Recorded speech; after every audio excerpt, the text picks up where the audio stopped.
Ta'ala, yang mana pada malam hari ini kita masih diberikan kesehatan oleh Allah Subhanahu wa Ta'ala, terutama nikmat iman wal Islam dan nikmat sehat wal afiat.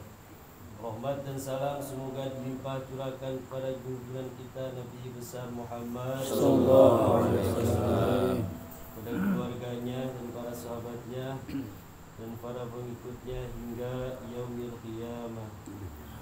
Hadratul mukarramin wal muhtaramin yang sama-sama saya hormati, wabil khusus pada para guru-guru kita, khususnya Bapak Haji Syafi'i, yang saya hormati Bapak Ustaz Nasim, yang saya hormati orang tua kita Bapak Haji Lengkin, dan yang saya hormati Ketua RW 05 Bapak Pidin, dan yang saya hormati Ketua RT 03 Bapak Harmat.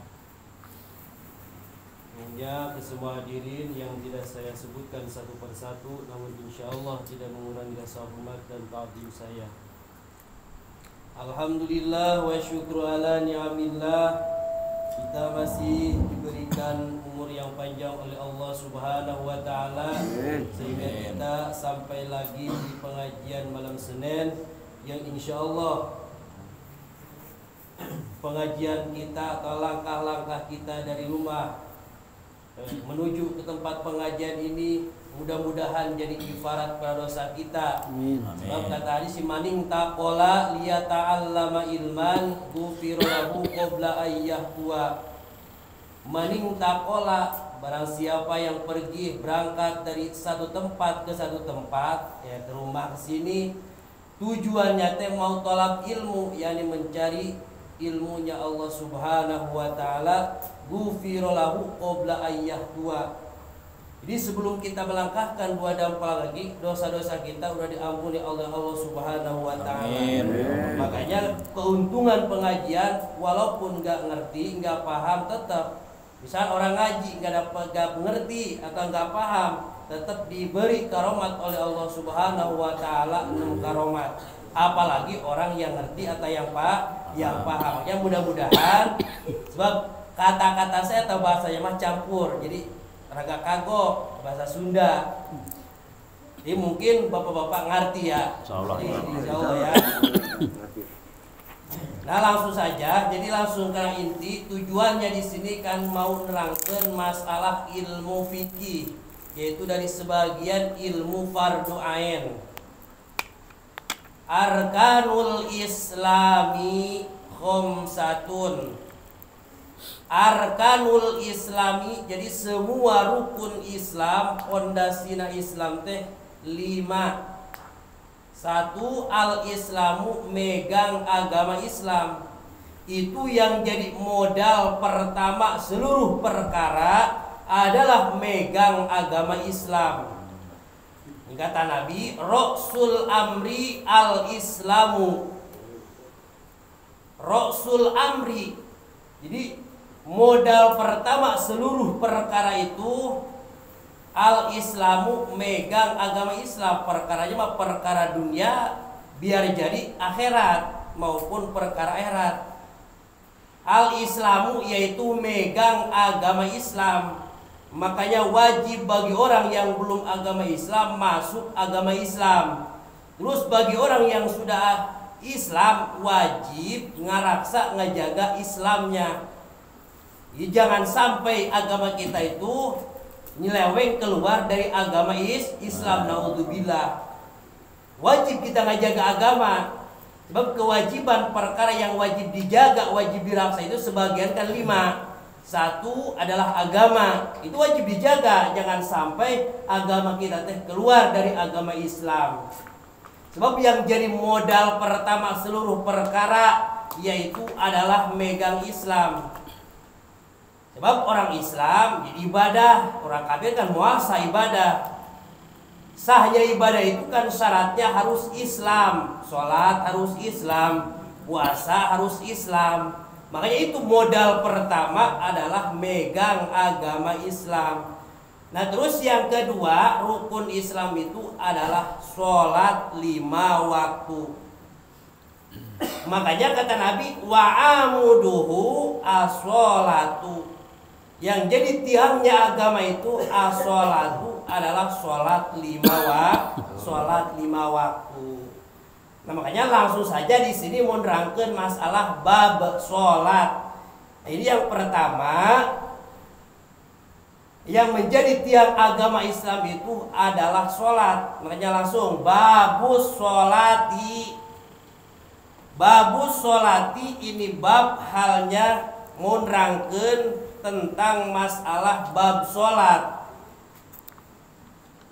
Di pegawaian kita sehari-hari, yang sehari semalam 5 waktu, dohor, asar, maghrib, isya, subuh. Jadi sedikit-sedikit kita sholat tiap hari, jadi kudu tahu ilmunya. Sedangkan kan ibadah itu ada syarat, ada rukun, ada pembatalannya. Jadi bukan segala ibadah, ada syarat-syaratnya, ada rukun-rukunnya, ada pembatalannya. Terutama masalah bab sholat, yang jadi pokok adalah sholat. Sebab nanti di alam mahsyar, sidang sama Allah Subhanahu wa Ta'ala, yang pertama, hak-hak pertama, yang pertama kan sholat. Kalau misalkan kalau kita sebagai laki-laki, kewajiban-kewajiban kita yang pertama ditanya mana? Yaitu misalkan kewajiban kita adalah bini kita, anak kita. Itu kewajiban kita. Makanya kita jadi sebagai tukang angon. Kullukum ra'in wa kullu ra'in mas'ulun an ra'iyati. Bakal ditanya tentang angonan-angonan kita nanti di akhirat. Itu yang pertama. Nah, yang kedua yang ditanya itu adalah sholat 5 waktu. Nah, kalau kita misalkan sholat kita ini lulus, insya Allah semua amal-amalan kita itu lulus, diterima oleh Allah Subhanahu wa Ta'ala. Jadi modal pertama adalah sholat. Makanya hati-hati dina masalah bab sholat. Yang pertama dina masalah suci. Kan dari sebagian syarat sholat itu suci daripada najis. Ngan najisnya teh najis yang dimakfu, yang tidak dimakfu oleh syarat. Jadi wa amuduhu as-sholatu. Yang jadi tiangnya agama itu adalah sholat 5 waktu. Babus sholati, ini bab halnya menerangkan masalah bab sholat. Wajib ke setiap mukalaf itu sudah balik berakal, yang udah ketaklif, termasuk ruang lingkup hukum syara mukalaf, balik berakal. Jadi kalau misalkan orang berakal tapi belum balik, berarti bocah, belum kewajiban sholat. Nah, berakal berarti selain orang berakal, orang gila. Makanya masalah sholat itu enggak ada uzurnya. Mana uzur sholat? Kecuali satu lupa, yang kedua ketiduran itu uzur sholat. Selagi ada akal di kandung badan kita, itu wajib sholat. Wajib melaksanakan sholat 5 waktu. Jadi enggak ada alasan, lagi sibuk, lagi apa. Bahkan ada kerusuhan syara, masalah sholat mah ada bab jama', ada bab qasr itu saking wajibna bab sholat sampai ada kerusuhan. Kalau misalkan kita lagi sakit parah, panas, sedangkan ini udah masuk waktu maghrib misalkan contoh. Oh, ini masih nemen ini panasnya. Nah, diperbolehkan itu di jama'. Nah, tergantung kalau misalkan nih melaksanakan sholat maghrib dulu, aduh nggak kuat ini banget panas, nanti di sholat isya. Nah, itu boleh. Jadi boleh ngajamak sholat maghrib ke waktu isya kalau misalkan kita ada udzur seperti kita lagi sakit. Itu jadi nggak ada udzur sholat selagi masih ada akal, itu mah wajib sholat. Makanya paling pokok di masalah agama itu adalah sholat. Nah sholat, kecap sholat atau bahasa sholat itu nanti ada bahasa acak kecap sholat. Menurut bahasa, menurut lugo. Apa arti sholat? Sholat itu ad-du'a'u. Jadi asal arti sholat itu ad-du'a'u adalah doa. Dan doanya doa baik, doa yang baik, doa yang jelek adalah sholat. Arti sholat, jadi ad-du'a'u, sholat itu adalah doa. Makanya kalau kita sholatnya beres, khusyuk, nah cukup. Jadi semua doa-doa itu ada di dalam sholat. Makanya artinya sholat menurut lugo, menurut bahasa itu adalah doa. Wa syar'an, kan yang dimaksud di sini adalah sholat menurut syarat. Jadi lugo mah tidak bisa ditetapkan hukum. Yang dimaksud sholat di sini adalah sholat menurut syarat. Apa syarat? Syarat itu Allah dan Rasulnya. Apa arti sholat? As-sholatu aqwalun wa af'alun mahsusatun muftatahatun bitakbiri wa muhtatamatun bitaslimi.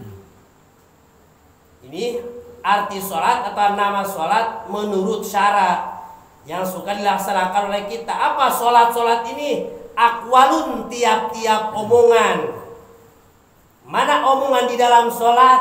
Ya, tertentu omongannya. Mahsusatun, omongannya itu tertentu. Jadi tidak semuanya ngomong. Mana tertentu? Seperti Fatihah, itu omongan dalam sholat yang tertentu. Terus tasyahud, tahiyat, baca sholawat kepada Nabi, terus salam, ulul salam yang pertama. Itu kan yang wajib. Yang disebut rukun qauli, rukun bangsa ucapan adalah Fatihah, baca tasyahud akhir, terus baca sholawat kepada Nabi, salam yang pertama. Itu namanya aqwalun. Yani apa? Rukun qauli. Wa af'alun, dan sholat ini yaitu tiap-tiap pekerjaan. Cuman pekerjaan teh mahsusatun, yang tertentu. Mana pekerjaan di dalam sholat? Disebutnya itu rukunnya rukun fa'li atau fi'li. Itu rukun fi'li, rukun fa'li. Mana? Niat, maniat mah fa'linya fa'lun qalbi, pegawaian hati. Terus berdiri bagi orang yang mampu. Mana lagi? Af'al itu pekerjaan dalam sholat yang menjadi rukun. Ruku, i'tidal, terus sujud, duduk antara sujud dua, terus duduk tasyahud akhir, kemudian tertib. Nah itu pekerjaan di dalam sholat yang tertentu. Muftatahatun bitakbiri, yang diawali dengan takbir, takbiratul ihram. Makanya disebut takbiratul ihram. Jadi takbir yang mengharamkan perkara yang halal. Mana? Asalnya kan kita sebelum sholat makan boleh, ngomong boleh. Nah udah masuk dalam sholat mah itu diharamkan.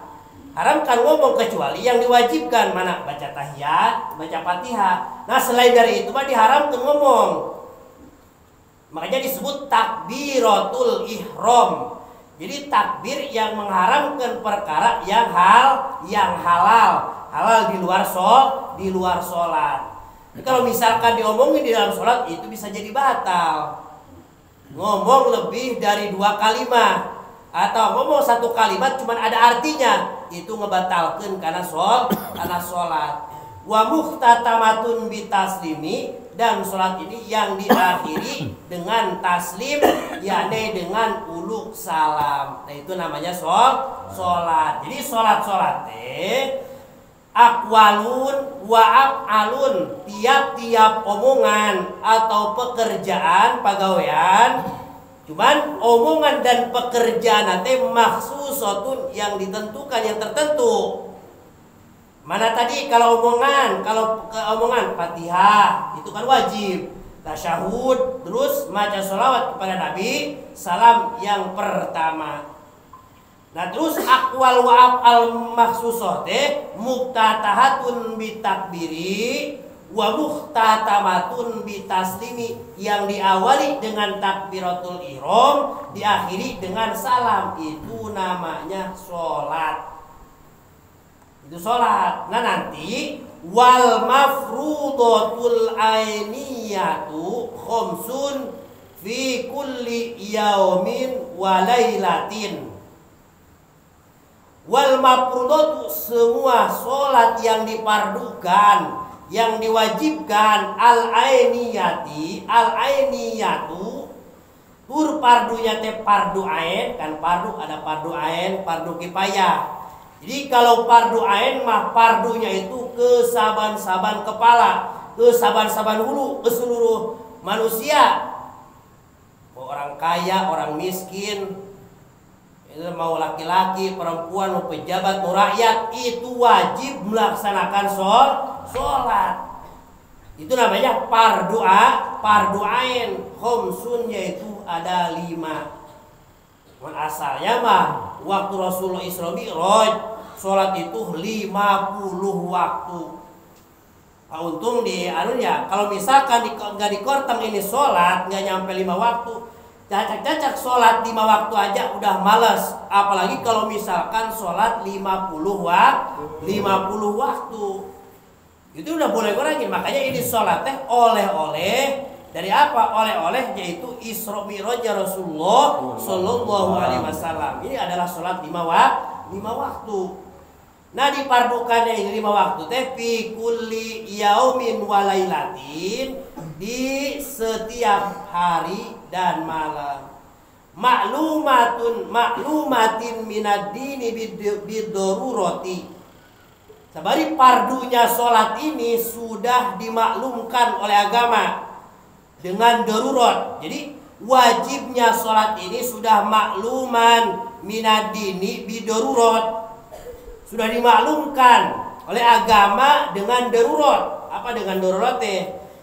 Jadi sudah ngerti, orang-orang ngerti, mau orang bodoh, orang ngerti, orang alim, orang bodoh, orang tua, bahkan bocah pun juga tahu tahu apa sholat.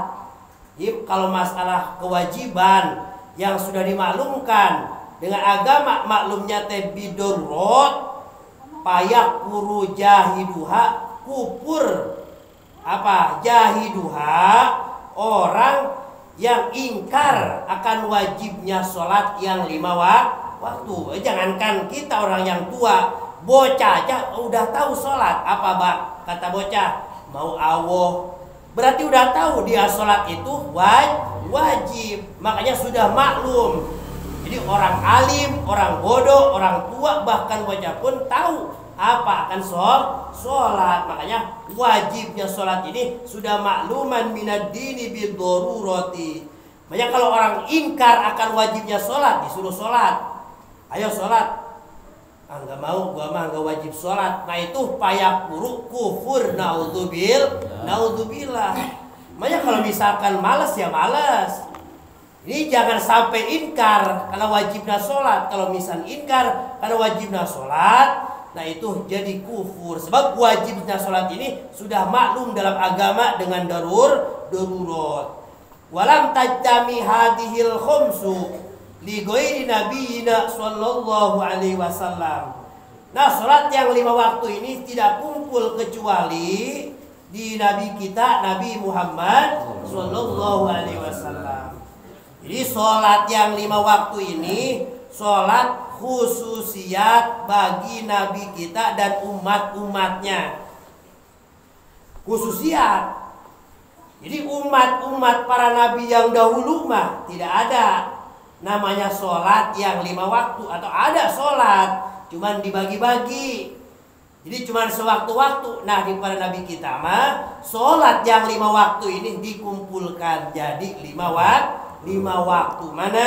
Zuhur, asar, maghrib, isya, subuh.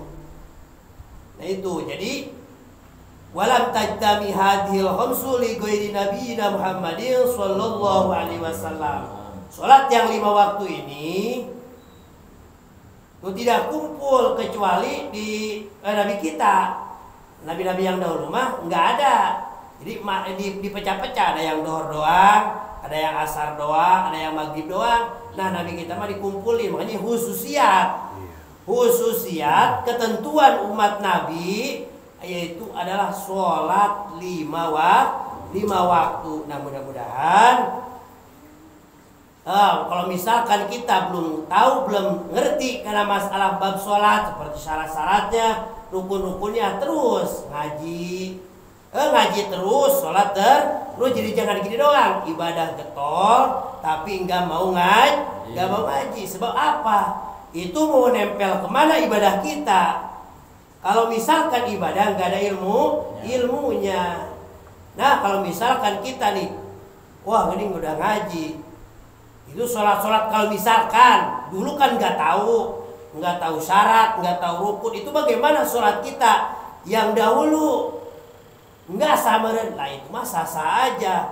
Sebab ada kerusuhan syarat, kemurahan syarat, jadi dimafu bagi orang yang jahil. Masalah kejahilan, kebodohannya dimafu, kecuali kalau misalkan di lingkungan teh ada pengajian, ada ustadz, tapi dia nggak mau ngaji, itu dosanya itu dina jihad, nggak mau ngajinya, nggak mau nanyainnya, itu dosanya. Memang masalah bodohnya itu mah dimafu syarat. Nah, sholatnya kan kadang-kadang pada najisnya, ada apa? Sedangkan kalau misalkan menurut ilmu kan itu nggak sah karena nggak tahu. Nah itu mah sah-sah aja. Sebab dimafu selagi dia nggak tahu, kecuali kalau misalnya udah tahu. Kalau udah tahu berarti kayak sengaja, itu mah batal sholatnya. Nah gitu, berarti ini baru permulaan. Nah sholatnya jadi sholat. Kalau sholat menurut syarat, aqwalun wa af'alun maksusatun muftatahatun bitakbiri wa muftatamatun bitaslimi.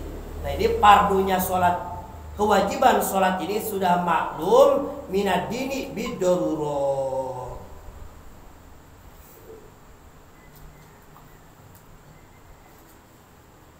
Jadi belajar langsung, ini mah langsung kena intinya. Ya, soalnya banyak yang ngomong minta. Jadi masalah praktek sholat, jadi langsung aja.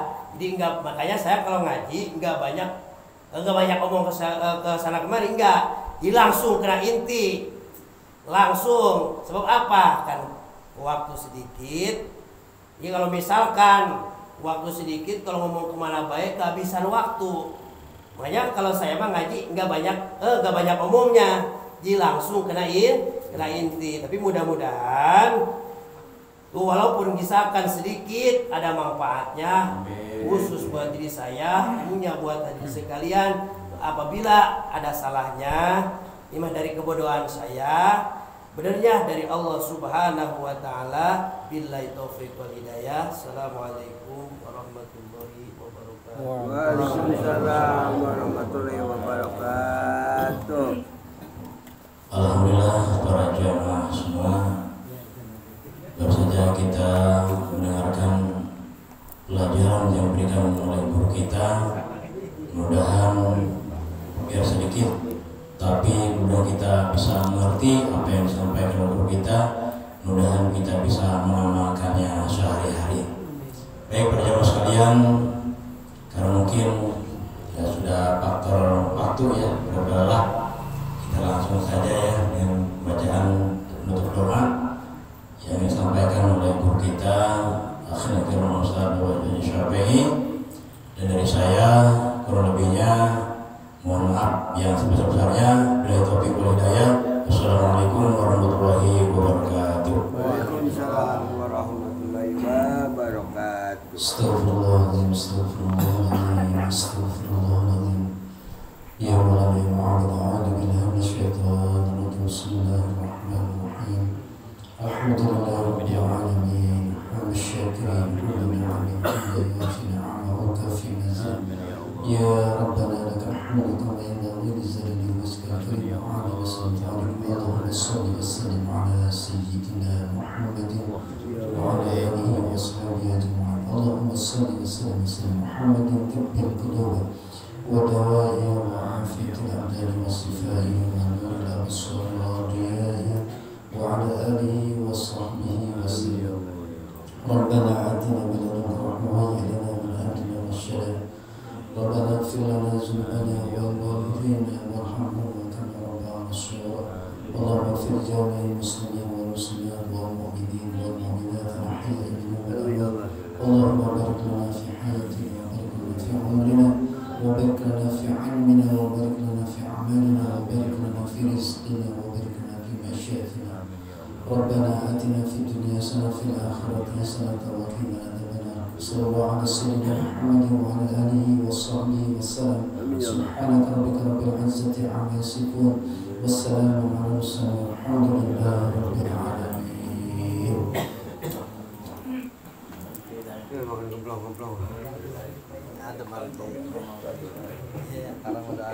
Ada. Allah Akbar.